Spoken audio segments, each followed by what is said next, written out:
Agatha Christie, born Agatha Mary Clarissa Miller on September 15, 1890 in Torquay and died on January 12, 1976 in Wallingford, Oxfordshire, was a British woman of literature, and the author of several detective novels. His name is associated with the name of his two heroes, Hercule Poirot, a professional Belgian detective, and Miss Marple, an amateur detective. She is nicknamed the Queen of Crime. In fact, Agatha Christie is one of the most important and most innovative writers in the detective genre. She also wrote several novels, including some sentimental stories, under the pseudonym Mary Westmacott. By the time I was 16 or 17, I'd written quite a number of short stories and one long, dreary novel. By the time I was 21, I had finished the first book of mine ever to be published, The Mysterious Affair at Styles. It is ridiculous to set a detective story in New York City. New York City is itself a detective story. I think the real work is done in thinking out the development of your story and worrying about it until it comes right.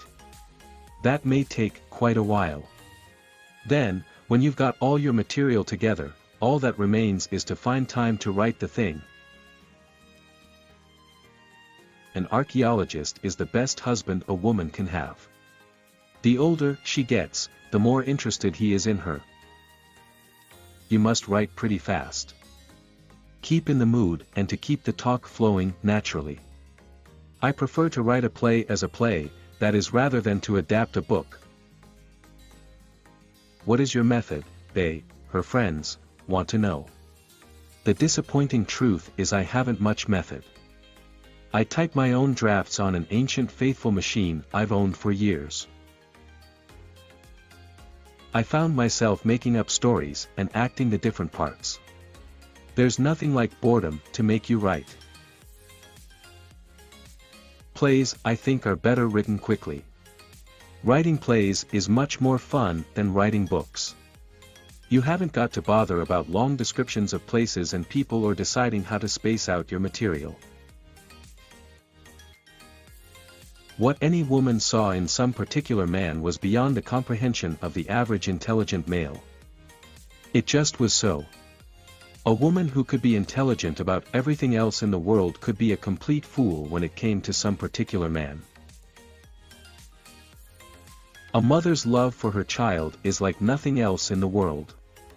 It knows no law, no pity, it dares all things and crushes down remorselessly all that stands in its path. The happiness of one man and one woman is the greatest thing in all the world. Love can be a very frightening thing. That is why most great love stories are tragedies. I think people more often kill those they love than those they hate. Possibly because only the people you love can really make life unendurable to you. Why shouldn't I hate her? She did the worst thing to me that anyone can do to anyone else. Let them believe that they're loved and wanted and then show them that it's all a sham. Liking is more important than loving.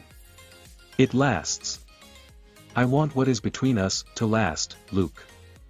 I don't want us just to love each other and marry and get tired of each other and then want to marry someone else. Any woman can fool a man if she wants to and if he's in love with her. When will a woman lie? Sometimes for herself. Usually for the man she loves. Always for her children. All women, without in the least meaning it, consider every man they meet as a possible husband for themselves or for their best friend. A man when he is making up to anybody can be cordial and gallant and full of little attentions and altogether charming. But when a man is really in love he can't help looking like a sheep. To care passionately for another human creature brings always more sorrow than joy, but at the same time, Eleanor, one would not be without experience. Anyone who has never really loved has never really lived.